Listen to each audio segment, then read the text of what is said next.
Gather round, friends, new and old, and welcome to Roast and Toast. We are your hosts, David, Philip, and Jenny. And good morning, good evening, good afternoon, whatever time you're listening to this. Whether you're in the car, the shower, the especially if you're in the shower. Good evening. Yeah. If you can hear us over the water. Philip wants to personally. I want to personally thank you say good for evening scrubbing with us. No. Gently, rigorously, scrub away, scrub tidy, my friends. Hello. How's everybody's week been? Everybody have a clean week? Everybody stay safe? Oh yes, I'm getting sick. Oh no, I'm sorry. Yes, I had that. I'm feeling it now, and part of the reason is I should be in bed. But I'm up here at 2 a.m. Recording this with you guys. And he loves this. He loves it. Just not when he has to do it when he's sick. At 2 a.m. is I think 2 a.m. is the key. I was just sick this entire past week. It's so funny. I turned off the mic last week when we recorded, and as soon as that happened, the next day, I think I slept like the next 2 days in absolute body ache pain. Like, it was awful. I haven't felt that sick since I caught COVID. So it's our fault. Yeah, I think there's a virus or a bug going around in this virtual studio recording room or something. Well, we're each getting it. Jenny? You can keep that away from me. That's the last thing I need right now. Jenny, you best watch out. You better mask up, my friend. So it seems like me and David have a sick and infirmary past week, or if not a week to look forward to for David. Jenny, did you have anything fun happen this week? I did. I was living my life in a different form of sick because I went to Disneyland this last weekend, and I'm still recovering from that. So it was a lot of fun. I got to go for 2 days, roughly, and I also got to participate in Oogie Boogie Spooky Fresh and Fruity Bash. That was wonderful. Lots of spooks all around. It filled my little spooky heart with joy. So thanks, Mickey. How are the feet, Jenny? My feet? Oh, dead in the water. Dead. Yeah. I did have good walking shoes, though. I prepared. David, as of last time we talked, we had left on a bit of a will he, won't he. Did you happen to make your way back down to gay old Paris? I did. He did. He did. You know what? I actually had snails for a second time. Oh! Escar, go out of here. Escar, go again. Yes, wow. Go it really once, was. you go again. I thought they were okay the first time. I just felt like I hadn't tried good ones. And so we were in a place that also had them, and this time Nicole was with me. And I said, if you want to get them, like we can share a plate. They were better. Still not really my thing, but yeah, they were perfectly fine. They were fine. It was fine to eat. On that note, this is outdated. By the time I think we're like weeks ahead at this point. So by the time this episode releases, this is going to be horribly outdated. But South Africa won the semifinal. It was horrible. We played horribly. I was like on the edge of my seat the entire game. I was so anxious by the 70th minute, 70 out of 80, I should say. And somehow we clawed our way back in the last 10 minutes and won the damn thing. I was dying. Philip. I was dying, but we're in the World Cup final now. And that's all that damn well and is Philip, required. With all the things I've humored you on sports-wise, I think you need to watch this game. I think you need to place a little bet on it so that you have some interest. Place a little bet. I honestly, we keep going back to this. I honestly don't know if I have access to bet it. Watch this game. We'll talk. Remind me and we'll talk this time because I need to know Saturday. when it is. Saturday. It's on Saturday at noon your time. Okay. Sounds good. Okay.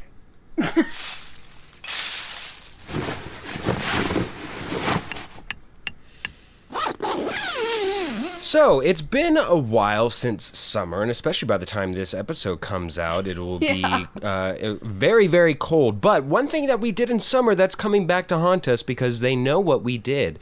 We did last summer a Summer Blockbuster Bonanza Draft. And in order to fully recap what we did, we had to bring back an old friend of the podcast, the one, the only Gareth Boucher. Gary, how are you doing, my friend? Always a pleasure.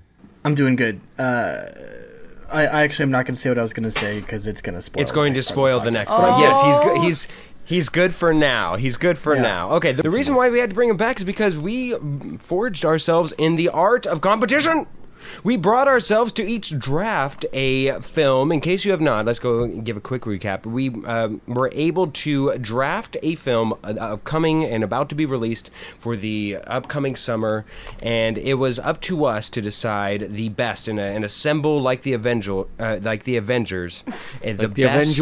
Like the Avengers. Forget about it, the Avengers. Jaws. We were teaming up our favorite films that we could possibly do, and according to the best opening weekend worldwide is going to be very important in some of these rankings. According to the best opening weekends, whoever won with the best 4 films would get to do something really fun later on down the line. So let's go down. We have 4 places available since there are 4 of us, and coming up in number 4, with $284 million combined, with a roster of Insidious, The Red Door, which actually surprised was the best 4th pick of any of us at $67 million. The Blackening, which I am owed some peanut butter sandwiches over. Transformers: Rise of the Beasts, or there's something, one of the Transformers, who the hell cares? And headlined by The Flash.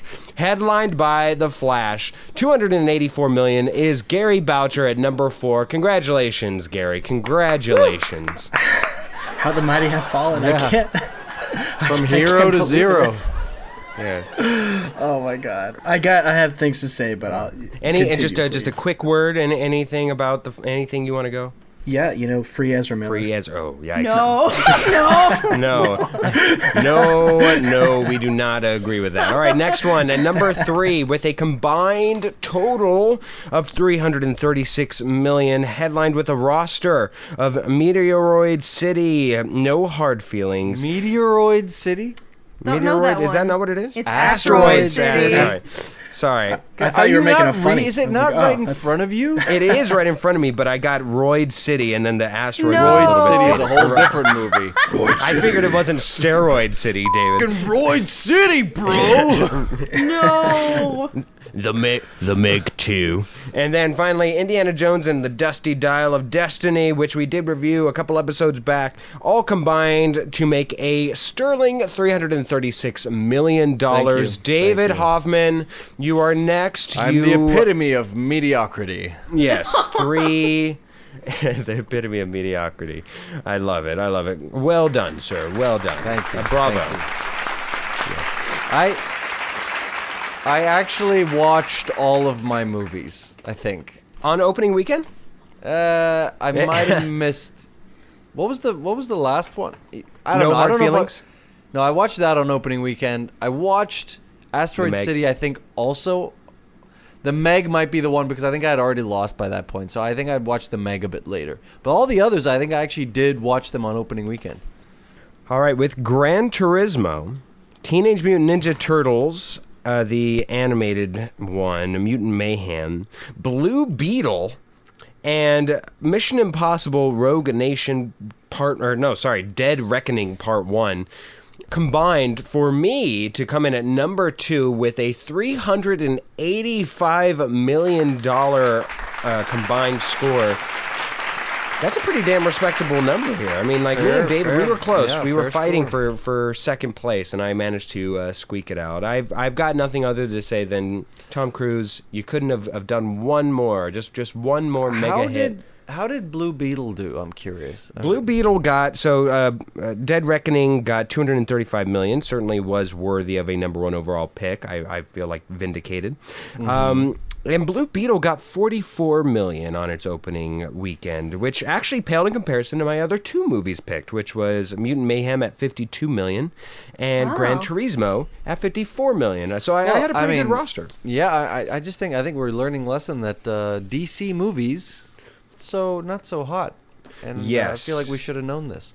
Oh, by the way, this is just a complete statistical research note. David, you got completely bailed out on the Meg 2 International. That was why that was so important. 142 million, nearly met your 152 million from Indiana Jones and the Dial of Destiny. But Wow. I feel like 132 So what was the domestic? million. What was I don't have that accessed right in front of me, Okay. but for the Meg, 142 million, I feel like 132 million of that was just China. I remember reading those articles, and they were like the China marketplace is gobbling up you this can watch movie. the movie and you can see that it was marketed towards China. Yes, absolutely. But all this hullabaloo is for naught, because coming in at number 1 on a girl who took a chance with Elemental, which was not bad, as her number 4th pick. The Haunted Mansion, which she would have felt amiss had she not chosen at 33.3 million. Didn't do too well, but she did go out on a wild, crazy limb and just drafted 2 movies that came out on the same weekend. And who in the hell would have thought, maybe these 2 films together coming out might be a good thing. 2 little films of the summer that we know as Oppenheimer and Barbie, otherwise known as Barbenheimer, with a combined Avengers outcome total of 589.3 million. Our winner, Jenny Reiner. Congratulations! It's a me! Feels nice to win something for once. Thank you. You really do love me. You do love me. I remember that note being the biggest takeaway from. Let's get out of this. The audience, go shut up. Thank you. All right. Jenny, I remember that note being a big takeaway from like the rest of us when we all assessed we our were all draft. like, And that's a very interesting take, a very bold strategy to take 2 movies coming out on the same weekend. Don't know how that's going to work out for you, Jenny. And lo and behold, it was the event of the summer. It wasn't even the movie or the movies of the summer. It was just the event, a historical event. You could Way say, to predict that one, Jenny. You could say it was sublime. Absolutely. Sublime. Yes.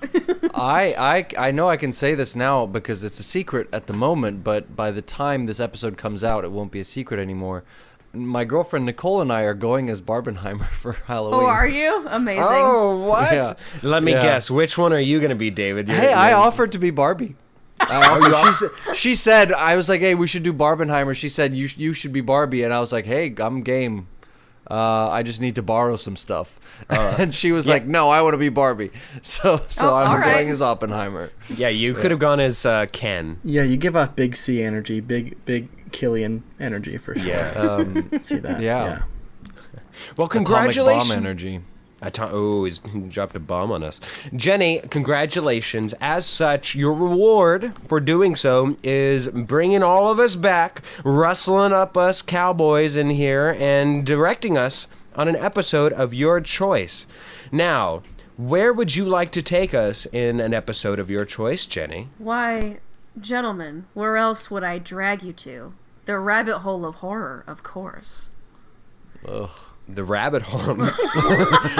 Please, do go further. What? So you want us to review a movie? Is that correct, Jenny? Yes, I'm going to make you all watch one of my favorite horror movies and review it for our next episode. And the movie, that's my terrible drum roll sound, is going to be Lake Mungo.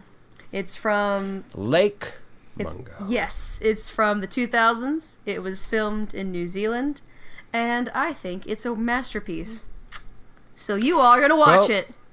We are going to watch it. And in fact, as a matter of fact, in order to get ready for this episode, we did indeed all watch it. So let's do that. Here we go. Let's get right into it. Right here and now. Woo! Lake Mungo. Let's start off where we normally start off, as we would with any movie review. David, give us a summary, please. This one was tough. To write a summary for. Through the lens of a documentary crew, we follow a family as they recount the mysterious death of their daughter. The mystery unfolds as the family experience strange happenings in the aftermath of the heartbreaking loss. Strange feelings coupled with weird sightings and inexplicable occurrences send shivers down the spine as we try to make sense of what seems impossible. Excellent. Very good, very good, David. Very, very good, very good. So with that, we normally go then to the one thing we loved. We all find something about the film that we all individually enjoyed about a film. So let's start out with you, Jenny, as it is your favorite film. I not only am going to ask, I'm going to demand, what in the hell is one thing you loved from this film? Oh, well... well, my favorite thing about this movie is I actually am a huge fan of, this is going to sound so weird coming out of my mouth. I really like corpses in horror movies that are based from water. I just think they're interesting. They just seem like polar opposites from the typical gory, violent corpses or skeleton corpses that you see. So, I don't know, like The Ring, for example, was scarier to me, and this movie was as well, than other ones, just because it was a death based around water. And I think because of that effect or that type of death, it created one of the best plot twists known to man. Which it results in, I mean, should we just say spoilers? This movie's been out for a long time, so... This movie's been out for quite some time. It's a Jenny favorite, so there's just years. Yeah, go forward in this episode knowing that it's going to be spoiler heavy. Okay. Feel free to go ahead, Jenny. All right, security clearance is given. So, the ultimate climax of this film is a twist where the young woman who dies at the beginning of the movie encounters a doppelganger while she's on a school trip to Lake Mungo. And it's the first telling of... It's the first sign for this character that she's going to die, and she learns that. You see this bloated corpse walking towards her in very scratchy video footage, and it's the exact same face of her corpse. So yeah, I think it's one of the best twists, one of the scariest twists that I've ever seen in horror cinema, period. I love that. Good twist, a good twist and shout. My favorite thing that I loved about this film, I love the name. What a name, Lake Mungo. I thought that it was. If it was Lake Mango, it would be a whole different film. But it's Lake Mungo. It would be deprived of all of its juiciness. No, Lake Mungo. I thought it was great. I thought it was a good setting, and I thought it very much entirely felt appropriate in its setting, and it used where it was in Australia, and I thought it felt very local. It felt genuine. It felt real. The entire film, I thought that the dam was Lake Mungo, like the original dam where I thought that was Lake Mungo. No. And then I found out like 80% through the film that I was wrong. Yeah. So there we go. The name is delightful. I think it's a very inviting one and just fun to go with. Gary, let's go with you. What was your thing that you loved? Just your favorite thing about this film? First of all, should I do the whole episode? Oh yeah, please go ahead. From Lake Mungo. Lake Mungo. All right, let's go for it, guys. No, okay, I wrote an essay on this. I wrote so much down, so I'm gonna be concise and just say that maybe not the thing I love most, but the thing I respect the most about it. Wait, question for you: is this your first time seeing it, Gary? It Yes. is. Wow. Okay. Gary is also a fellow horror lover, so love horror. I've been trying to branch into less traditional horror, like Lake Mungo. Some might even say that's not a horror movie. We can go down that road. It can be argued. That's but true. Pretty much, I respect a movie and a director that doesn't treat its audience like they're stupid. Now, this thing that I respect the most also bleeds into some negative feelings I have, but the director uses restraint, and I think a lot of the times it works. And this movie legitimately ruined my day, and I mean that as a compliment, because the tone of the movie is just so dismal and lonesome, and so I watched it. I was like, dude, we're all gonna die one day. I hope my mom loves me. Like, Jesus, this was. I just, I was gonna go to the gym, and after that, I was like, I just want to have some cake because this is not good. I feel like crap. So, good job. He made me feel like. Can I swear? Yes, you can. Swear. There we go. Okay. Next would be you, Hoffman. Carry us out on I'm things gonna we go love. I'm gonna go a little cliche I don't think this maybe sounds like a cop-out. My favorite thing about this, and I kept going back to it throughout watching the movie, I kept thinking to myself, like, wow, that was so authentic. The acting. I thought, yes. I think it was a case of the simple things, the basics, done really well. I thoroughly enjoyed, especially from, what was the name of the dad? The Jenny. This is your turn. Yes. Your turn to chime in. Mr. Palmer. What is Mr. Palmer's name? I believe you know what. The memory escapes me right now, but I'm pretty sure Matthew it starts with was an R. the brother. Russell Palmer. Russell Palmer. Russell. That actor especially. Yes. You could see thoughts occur to him, and that is really basics of acting. You're supposed to. The character that you're playing, that character has to arrive at thoughts in the moment. You can't have those thoughts before the moment. But I mean, he just did it so flawlessly. I thought, and throughout the cast, terrific acting. I thought that was my favorite thing about the movie. Oh yeah, there's not a single weak actor in this. It's amazing. Yeah, very, very good, strong cast throughout. I think we can all agree on that. Let's go to one thing we hated. Gary, what's one thing you hated about this film? This is my message to all up-and-coming horror filmmakers. I think we have a quota on how many times you can zoom into grainy footage and have it be creepy. I think that the quota... I think the quota is 3. When that's like your main device of like, woo! Like, no, wait a second. Is she going to be in the frame? Yeah, that's it, right? Like every time they're showing a photo, I'm like, no, don't tell me. Don't tell me there's going to be someone in the background of the photo. I'm shocked. You got me. I thought we were so done with it, but we're not. We're still going there. We're still zooming. Well, about probably 2/3 of the way through the movie, maybe halfway, you find out that these photos were doctored by Matthew, the son. But then they go back and it's like, oh no, like the photos and videos actually did have her in them. But then it's like, we've seen it already so much that it's like not as unsettling as I thought it could have been. It was just weird kind of plot choice there. But diminishing returns on the grainy footage. I'm gonna cheat because we're not supposed to say the same thing, but I'm gonna say specifically the photo of the garden. This is my worst thing about the movie. The photo of the garden that was doctored. Matthew took the time to doctor that photo, and at no point, that was one of the ones where it was really obvious that she was there, even like the actual Alice. Yes. Him taking the time to doctor that photo, but never realizing on the other side of the photo she's there, like, is stupid. It's really dumb. That was easily the worst thing about the movie for me. See, okay, in my expansion on this point, that it leads to my thing I hated the most about it. I hated the surprise of Matthew Palmer doctoring the footage because it made the first third of the film feel like filler. And in which case it bored, and it also had a dual effect of boring me for the rest of the film because I'm like, well, okay, so are they just like, because the first third didn't matter really at all, like maybe there's that little additive of somebody's there, but also so at first when I'm taking this as real, I see the special effects of Alice being added to the footage, to the photograph, whatever it is.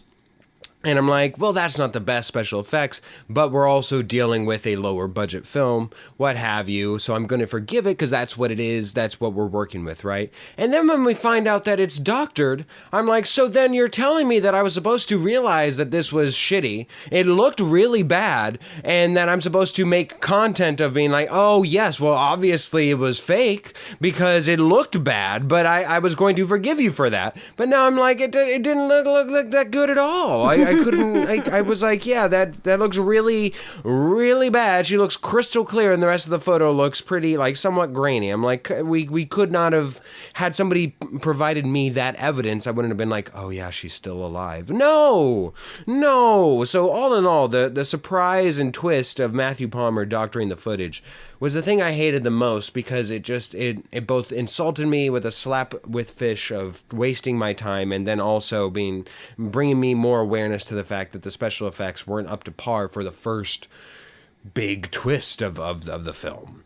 Jenny, we end with you. What was one thing you hated or slightly disliked about the film? I wouldn't say so much I hated this. I was just kind of confused because every time I see the movie, I always just scratch my head as to why the family is so forgiving to the psychic when it's revealed that he's been holding confidential information about seeing the daughter of the family before she passed and providing sessions for her. Just be like, oh yeah, it's been a few months since this information was revealed, and we said, screw you, we're gonna leave you alone now because how dare you. Oh hey, you in town? Yeah, let's go to Lake Mungo, let's go have a picnic. Like, really? Like, a picnic. Weren't you guys mad at this person for holding important information about your daughter? Like, wouldn't you be more upset than just, oh yeah, it's been a few months, but we're okay now? It's just, I don't know, that always kind of irks me. Documentaries make you do weird things, Jenny. Yes, indeed. You know, about 8 weeks has passed. I think we're over the death of our teenage daughter after 8 weeks. We can have a picnic with this guy. It's like, all right, what? Yeah. He's really a nice guy at the end of it all. Oh, man. Mm-hmm. Yeah. Yeah, okay, so that's the thing you dislike the most. Yes, David? Oh, no, I was just going to lead in. I was going to say, why don't you kick us off with Half-Baked? Yes, please. A thing that you thought was half-baked. Well, in this one, I'm going to say it's medium-baked, because Ray the Medium, seeing a 15 or 16-year-old girl, there's just no version of that looks or sits right with me. Either weird, getting paid by a 16-year-old... I don't know. It's a little weird. Like, would you not at some point be like, where's do you feel like your parents want to, and then they're always like alone in a hotel room. So then he records it. And then of course, ultimately didn't share that point once he put two and two together, because I believe that their first encounter was on his radio show, and then it grew to be personal. Like, once that connection's made, there's no odd feeling to be like, oh wow, this is a weird one. I want to let you know, like, nothing surrounding that situation felt fully right. Like, it just felt like I don't know what the solution is. Maybe making her not a 15, 16-year-old girl. I think the whole story would still survive if she was like 18. Maybe I'm crazy, but I think that the whole story survives if she's a little bit older and it gains more independence. I don't know. I have a little argument for that, because then if she was 18, the second twist of us finding out that she made a sex tape with the family's neighbor wouldn't have been as effective. Couldn't I argue that it wouldn't have been less? It would have been less effective, but for better. I feel like that would have been a more like, oh, cool, instead of like, oh, this is heinous. I mean, the sex tape could have still happened 3 years earlier, which it did. It could. We never find out exactly when it happened. Yeah, we know that she was babysitting for that family for 2.5 years before she died. Right.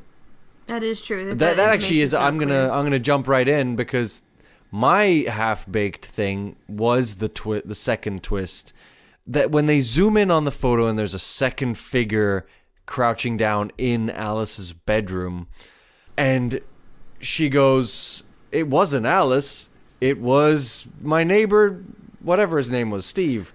Yeah, the walls. I was like, first of all, that's blurry as all hell. There's no way. But I thought, wow, ooh, intrigue. The neighbor is like, ooh, I was like, oh, okay, where's this going? Yes. And then we see the sex tape, and I was like, okay, oh, where's this going? And it went nowhere. The neighbors are out of town, like they just ran away. They moved away. Yeah, they were worried that there might be a connection. And I was like, okay, like what that all came to was, oh, Alice had a side of her that no one knew about, and it's like, but okay, what else? But for what? For like what reason? Like, it had no real connection to what we later find out the movie's all about, and that was about essentially a premonition of death, you know? Yeah. Jenny, what was your half-baked thing about this film? Just it made it interesting to listen to, but I feel like there are some weird happenings that it didn't really, they were just random things that were mentioned, like, oh, our car is not letting us go forward, so we're just going to go in reverse the whole time back to the that was so weird. What was the point of that? And then also I don't think I followed through on if there was a conclusion about this situation, but the bruising happening on the son, I always kind of question that. There's just like little things like, see, this is the benefit of having seen this movie multiple times, and you see that again, and you're like, oh yeah, like that doesn't go anywhere. There's no payoff to that. It's like, oh, is that maybe Alice possessing the car? Oh. Is that the neighbor just busting in and being like, "Where's the video? Give us the video?" Oh Lord. Yeah, I don't know where that went. You're right. Truly, again, that is the benefit of having seen this multiple times. Gary, close us out. What was your most half-baked thing about this film? I also want to give a PSA to the listeners. Oh. It took me about 20 minutes to get with the movie because the title, the poster, you're like manga, this is going to be a blood fest. No, it's not. It's not. It's really a blood fest. Yeah. Some The Witch is one of my favorite horror movies, but you could call it's not a horror movie, it's a dark drama with some horror at the corners. And so I just wanted to tell people, don't go in expecting like a Paranormal Activity. It's not. Yeah, it's not. Really it's just a sad documentary. Spooky mockumentary. Yeah, see, exactly. Jenny, you're over there because I feel like you know what this film is. It's a favorite. Like you have it as a well-known commodity. Knowing nothing other than actually seeing the trailer, or not even the trailer, the poster for this, I was expecting like crocodiles. I was expecting like a like spooked out like a creature of the deep. Yeah, that's what I thought. And none of that. So you're over here being like, what? How could you get that out of that? I like it again. Very much, Gary. Very much agreed. I had no thought other than like 20 minutes in. Okay, this is what this is. This is going to be the majority of the film. Got it. Well, we see those issues with A24 when they market their movies a certain way to get people to go see them, and then people go, "This is a boring movie. This is not a horror movie." So that's besides the point. It took me a little bit to kind of be like, "Oh, this isn't that." I mentioned in my first answer how I really appreciated that director not treating the audience as stupid, meaning he sets out a lot of stuff that he doesn't explain, but the adverse of that is everything that we were all just sitting here talking about, where you maybe have trails that aren't followed all the way through. I don't know if this was Joel Anderson's first movie, but to me it seemed like he had like a lot of like, oh, what about this and this and this and this and this? And, it just kind of sits out there, which other movies try really hard to be like, and this happened and this is why, and this character felt this way about it. But when you practice so much restraint, it can be a little frustrating, because I read into a few different themes of the movie. Like, for example, the whole thing about Alice seeing her dead self and then knowing that she's going to die. I was like, oh, this could be a movie about teenagers and anxiety and teenage anxiety. And then they dip into a little bit about, her relationship with her mom for like 5 minutes. You're like, oh, this is like a mother-daughter, like a family story. And it's kind of like, I guess you can make it whatever you want it to be, or a movie about grief. But I had a hard time getting a sense of what the director was trying to say. I was like, what is this actually about? One of the movies that was recommended to me right after I watched this is another favorite horror movie of mine called Speak No Evil. Oh, great one! Yes! Right? So Speak No Evil is basically, and you wouldn't know this unless you read this or you were Danish, it's about Danish people being too polite and they let terrible happen to them. So in watching Lake Mungo, the parents and the family, they almost seem like the acting was good, but I think it's maybe just the Australian affect is so flat and monotonous that I was almost like, oh, is this movie about maybe Australian families are like pretty rigid and like not as like loving and intimate as other people. So, I mean, long story short, at the end, I was like, you're floating out a lot of stuff here. I don't know what to take with me, but any movie that makes me want to say all those things is good in my book. Maybe not amazing, but the fact that it got me thinking about all these things, I think, is still an accomplishment in and of itself. But a lot of trails that were not finished being paved. All right. Well, speaking of trails that we are paving, let's trail our way to Jenny first off here on something that we can very easily forecast. Jenny, would you watch this movie again? Best movie ever? Recommend to others? Where do you fall? Well, the question has already been answered, as I have seen this many a times. Would you encourage anyone to watch this movie? Well, all three of us are asking. You all were. I'm curious. You all were forced to watch it, but I do recommend this for people to see if they want something.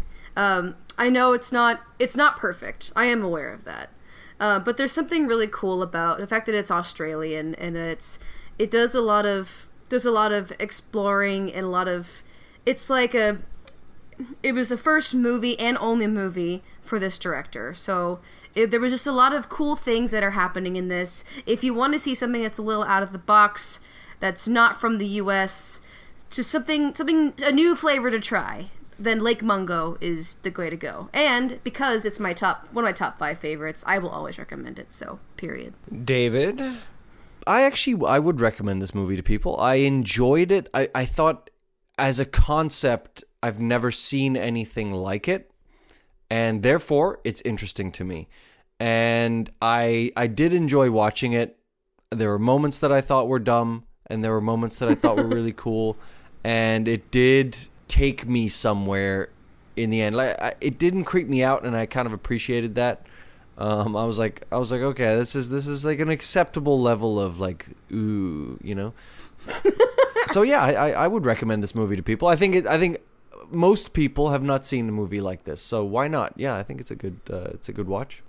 I'll go and next. God bless it, it's not too long. Whew. It's not too long. It is particularly short, which is why a lot of our points sort of intermingled, I feel like. I would say that I didn't enjoy the film. Again, I think I was in the wrong mood to fully enjoy this film. I saw it this morning, bright as day, eating eggs and bacon. What? So like I wasn't surrounded in the best environment to watch it. And I'll be honest, I don't think I'd recommend it to others, but mostly because it didn't strike a chord with me that much. I'd be hard-pressed for me to remember this movie outside of Jenny. I will probably remember this whenever I see Jenny, and that's about it. Excellent. So to recommend it would... yes, so take that as you will. That is what it is. And finally, Gary, we'll leave on you. What is your... Would you watch this? Would you recommend it to others? Let me just, before I forget, the jump scare in the movie, top 5 like most effective jump scares ever, because the movie is so slow. And then when she's filming and she's walking in like Mangao. So. Yeah, and then the dead self was I will watch this movie again probably pretty soon, because after I watched it drove me to go online and do some reading. But there's a lot of great conversation about the movie, and I know people have varying mileage on Reddit, but there's a great R horror page with like a lot of debate about Lake Mungo, and reading people's arguments about it, really arguments that made me like it more, made me want to go rewatch it kind of with those things in mind. Someone did a great breakdown about why they love the movie. Recommending it to other people, I would probably do it with what I said on the podcast. Like, well, it's not like a horror movie, but I hate influencing people's like watching state of mind. So I wouldn't recommend it to my mom because it's so sad. She'd be like, why the f*** did you watch that? But people in general, I'd be like, if, you know, especially like film friends, like you want to support like kind of low budget filmmakers. It's unique. If you like dark stuff, if you're into that depraved, dark, sad stuff, totally. Yeah, check it out. Jenny, let's end this whole shebang with some Jenny fun facts, trivia. Okay, all right, okay. I will admit, it was tough to find proper trivia for this one because it is not a well-known movie, and it's from Australia. So, but I did find a couple of things. So, in a podcast with Kiki Palmer, director Jordan Peele revealed that Lake Mungo is one of the scariest movies he has ever seen. So this is certified stamped by one of the kings of horror himself, Jordan Peele. There is a... Same as Guillermo del Toro, too. Very true, very true. There is a slight blooper in this movie that's... If you had to take a look and do some research, you would find out, I think, to the eye, it wouldn't be obvious. But there's a promotional poster for the Beatles album, Love, on the wall in the background of a photo of Alice. Technically, Love was released in November of 2006. But Alice died in December of 2005. 2005. It was inconsistent with timelines, and you wouldn't be able to see that watching it, but yeah, that's a thing. According to Rotten Tomatoes, Lake Mungo has a 96% approval rating. Wow. Huh. But via critics? That I didn't double check, to be honest with you. But both the critic and the audience score are pretty high on this? Way higher than I would have thought. Yeah. I would have thought critics up here, audience down there. Audience it's like 85 and 96, wow. so it's pretty high. Yeah. Okay. Now, on the topic of David bringing up the acting, there was no written dialogue in this script. There was only an outline of a story put together, so the actors were tasked with improving all of their scenes, and including the majority of their testimonies. Wow. The director Joel Anderson served as the off-screen interviewer in the documentary-style interview scenes, although his role was left uncredited. And this man has not been seen since. This is his only movie, and he has not returned to make any feature films after. So it's just this enigma of this one Joel Anderson work, and it's gorgeous. So this has been Trivia. Good night. This is the latest rendition of one of our favorite mini-segs. It's going to be Fun Factoid, which, now that I think about it, I completely did this wrong. I always do this, David. David, I always do this. I do this all the time. I always do this one wrong. I came up with this. Fun Factoid is the one about me, right? No. No, it's not about me, but I came up with one about pop me. Quiz. Pop quiz. Damn it. Okay, so what we're going to be doing today is a pop quiz all about Philip. Oh, how embarrassing. How absolutely It's okay. embarrassing. We can argue that the fun factoid can be something about the person who wrote it. There we go. It is It just has to be a fact, I guess, you know. Yes. Gary, feel free to join in as you and I are Did you say feel free? This guy. All right. I went out and splurged a little bit this past weekend and went to a steakhouse that offered a bread basket. Oh. Me and Oprah love bread. Gluten is the love that binds. All that stuff. Yes. However, with this bread basket, they gave an assortment of breads for the table to share. I loved every single one of these breads except for one. Which one did I not enjoy? And I've got 5 here, okay? So keep note. Keep note. One of these I did not enjoy. And I will go to Hoffman last because I bet that Hoffman will actually be able to get this. All right, here we go.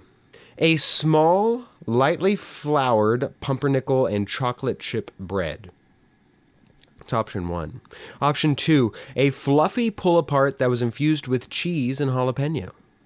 Number 3, a flattened focaccia bread.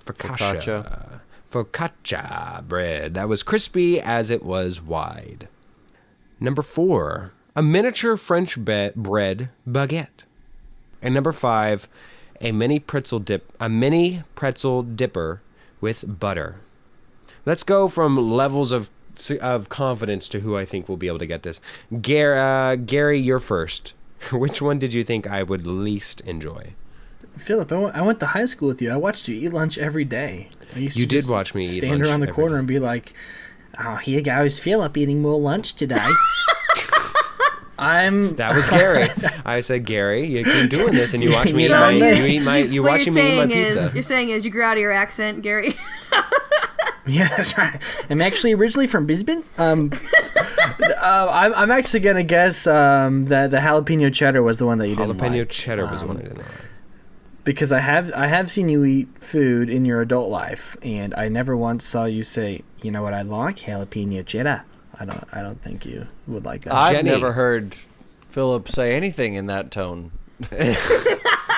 I've never heard Philip say, "You know what I don't like?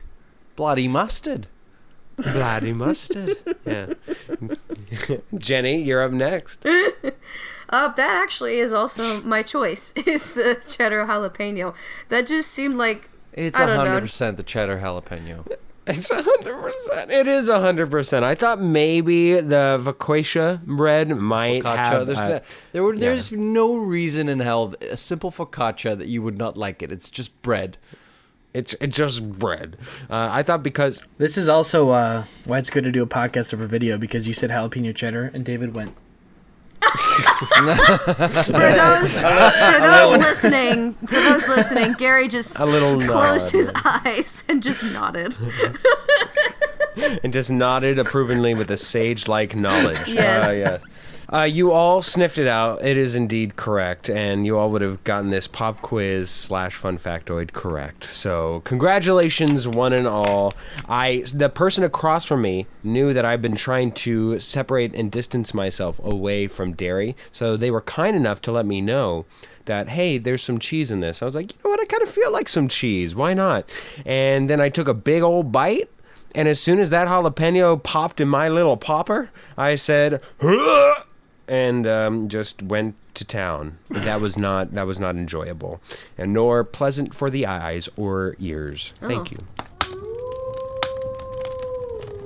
Well, that brings our episode almost to a close. We would like to say a few thank yous before we say goodbye to everybody. So, first of all, thank you to Cass and Crossland and Jake Corlang for the music that you hear on the show. We absolutely adore you. Yes, thanks to you, Gary. Thank you for joining us today. Appreciate it, buddy. Maybe you can stick around for next week's episode. How about that? But in this week's episode, thanks to Ryan Ardell, Josh Hans, and thank you to both of you guys for a lot of the audio bits you hear throughout the show. Thank you, guys. Thank you to Rudy Chalk for your wonderful graphic work that you see in all of our social media. Thank you. And thank you to you, the listener, for tuning in and listening to us. So I hope you watched the movie with us. I hope you enjoyed our review and just enjoyment of movies in general. Gary will be joining us for our episode next week, so be sure to tune in. And if you don't like Gary, maybe give that episode a miss. But thank you so much for tuning in each and every week. Spread the word. Tell your friends about roast and toast. Emphasis on the roast in this instance, Gary. But yeah, we're everywhere. We're on Spotify. We're on Apple Podcasts. We're out on Instagram at Roast and Toast Pod. Roast and Toast Pod. So check us out there, and we're everywhere where you find your podcast except Pandora, because screw you, Pandora. Boom shakalaka. Okay, I'd like to try this exercise with you now, Jen. Go ahead and close your eyes. What do you see? I see a house. Okay, walk into that house. What do you see? Go in the living room on the couch. What do you see? Oh, it's a bear. A bear's on my couch.